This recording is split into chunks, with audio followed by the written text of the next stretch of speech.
If there's one thing that I can assume from the person watching this, there's probably something that we all have in common. Gaming.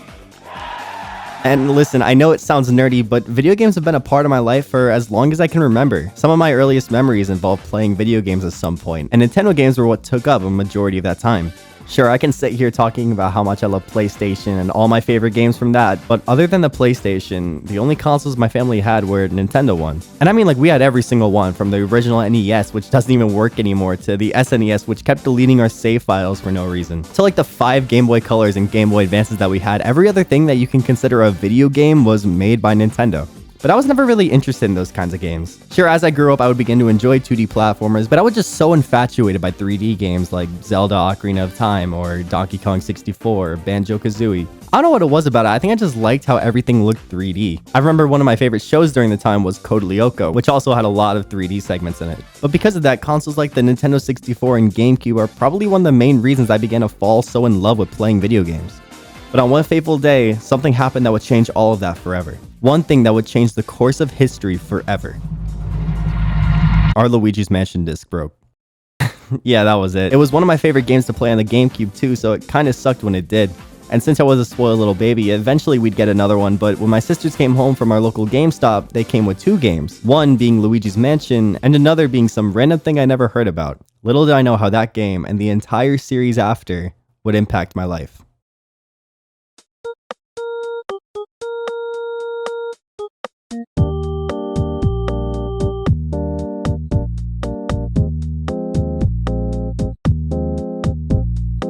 Animal Crossing is what I would call a calm game. You don't really have a goal, you just play it to have fun. Most games have certain common objectives: kill this many people, save the world, beat Toast, what the fuck? But the only goal in Animal Crossing is to pay off your debt. Yeah, I know, sounds fun, right? In all honesty, life simulation games are one of the hardest games to explain. Not objectively speaking, I can tell you everything that you can do in these games, but it's really hard to explain what makes it fun. Because from the surface, it just looks like a really boring game where you do mundane busy work for quote-unquote fun. But the more time you spend, the more you get invested in your own world, the people you meet, and the things you create. That's when it becomes special. I don't think I really need to explain how amazing Animal Crossing soundtrack is. Pretty much every YouTuber has used it at some point, including me, but can you blame them? The music gives such a peaceful feeling throughout, and it honestly makes for amazing background music to pretty much anything. There's a song that changes for each hour of the day, and it's gotten to the point where if I were to have to describe what 2 p.m. felt like, I'd just say it's like the Animal Crossing song. There's also themes for rainy days and events which just add to the overall feel of the game. The first game for the GameCube was mainly played by my older sister. She would spend hours of time walking around, picking every weed she saw, and doing things like collecting gyroids, using the codes to get NES games, and just making the town a great place. I remember when I started my character a few months after her because I just saw how much fun she had with it, and walking into her house for the first time was incredible. I wanted to have a house like hers with all these NES games and the Mario theme. It was my dream house. So every time my sister wasn't playing it, either because she was still in school or, you know, has a social life, 8-year-old Zenny would go on to try and figure out how to play Animal Crossing. And it was weird. Animal Crossing is the type of game that you really need the right mindset for. You can't just run into it trying to optimize every little thing you do, because what's the fun in that? Unlike other life simulation games like Harvest Moon or Stardew Valley, there really isn't anything you have to manage. You kind of just dick around, make some money, maybe buy a chair for your house, and then you're done with the day. That, at least to me, sounds more like a job for a mobile game or a handheld game. And yeah, I had Wild World, but I never really played it. I don't know, I guess at the time I was more focused on playing games like Super Mario Bros. Or Phantom Hourglass. I didn't have time to play any stupid fucking DS game that I couldn't care less about. But then City Folk came out, and I didn't play this one either. I don't know, something about going through the hassle of turning on my Wii, and by that point I'd rather play another game that wasn't Animal Crossing. Again, it just seemed boring to me. Since events only happen during certain times of the day, Animal Crossing is more of a game that you want to check into for a few minutes or so, and then go do other things. So my quote-unquote love for Animal Crossing was kind of stagnant. I always liked the games, but it was never really something I'd go out of my way to play. And it was like that until 2014, when New Leaf came out for the 3DS. That's when I fell in love with Animal Crossing.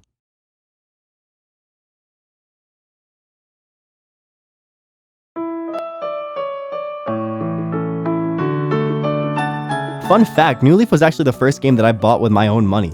I finally cashed out my coin collection that I've had for years when I was like 13, and had just enough money to get it. Maybe part of the reason why I love this game so much is because of that fact. I never really felt any sort of personal connection to a game before I'd even played it, but since I invested my own time and my own money into it, it felt special. Now, Animal Crossing has never really been innovative. The graphics don't really change much, there aren't a bunch of gimmicks being used, and a lot of the gameplay mechanics have been here since the first game. I feel like Nintendo knew what they were doing, using each iteration to expand on the world of Animal Crossing, rather than trying to fix something that was never really broken. Be it from adding an entire city for you to explore to whatever the hell Wild World added, New Leaf is no different, making you the mayor of the random town that you join. This makes the town open up to you more than ever. Instead of just having a little city for you to walk around in, which you still have, you can also add monuments, build bridges, make stairs to reach places faster. I know from an outsider's perspective, you may think this is stupid, and I mean, it is, but Animal Crossing just gives you a constant feeling of progression that no other games really give.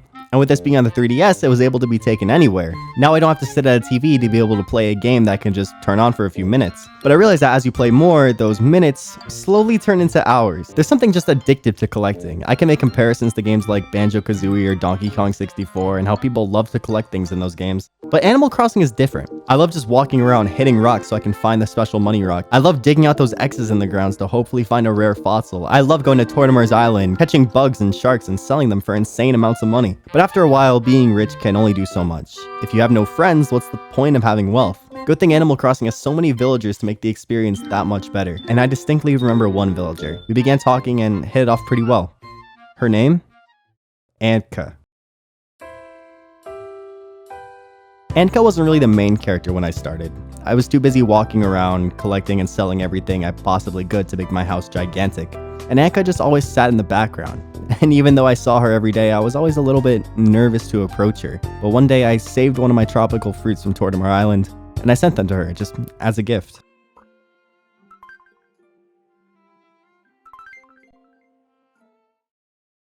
After that, Anka and I spent pretty much every day together. I would always talk to her first if I ever saw her, we would give each other gifts, she would send me letters, and I would respond. Everything was perfect. I remember one day there was a festival at 5. I turned on my 3DS and waited to watch the fireworks. But as time slowly approached 5, I didn't see her anywhere. I was nervous that she would just stand me up. I began to have certain thoughts. Would all our memories be in vain? Would this all just be for nothing? I wasn't sure, but I was gonna stick through it until the end. But as time approached 7, I found her. Right when I saw her, I just felt like I didn't need to worry anymore. Everything just felt right. As we watched the fireworks together, I just couldn't help myself. So I closed my eyes and I breathed a sigh of relief. Everything just felt perfect. I just wanted time to stop and just stay here forever.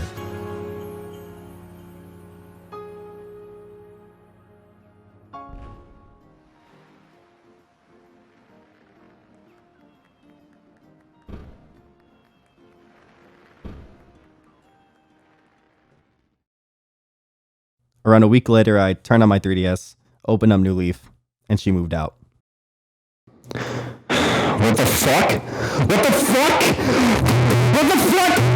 What happened? Who did this? Who fucking killed her? Who killed her? Who knew that was fucking Owen Rowan? Fuck you, Owen! Fuck you, Owen! After that tragedy, I didn't really feel like playing Animal Crossing anymore. Sure, I would play sometimes, but I was completely heartbroken for my favorite villager leaving. And yeah, in reality, I was never really in love with Anka, but she was still my favorite villager. I would go on, make some money, talk to some villagers like always, and grow my house, but New Leaf never really felt the same after that. I actually thought about restarting my world and asked online everywhere if I could get my favorite villager back and what my odds were if I did restart to actually get her. But eventually I just ended up not playing anymore. And it didn't help that around a month later, my 3DS would be stolen during a school trip, and I would never see that town again.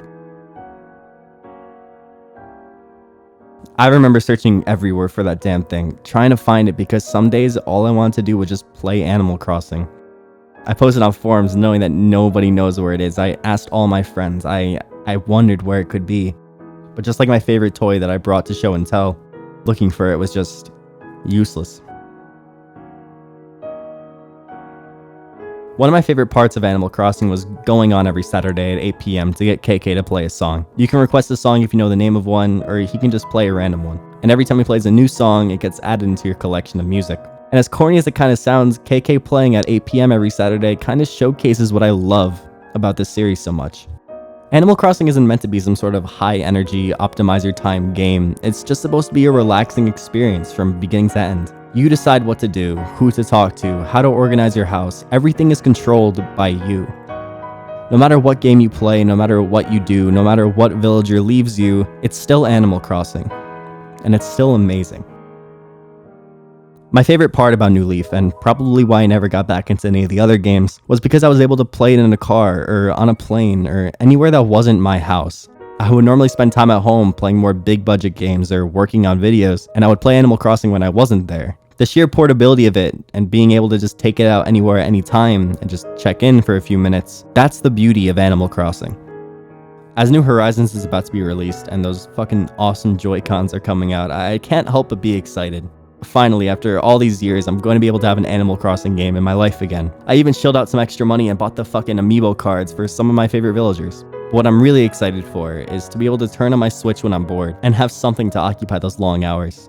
I'm excited to have my made-up town back, better than it's ever been before. I'm excited to bring in my favorite villagers and see KK Slider perform at 8 PM on Saturday nights. I'm just excited to play Animal Crossing.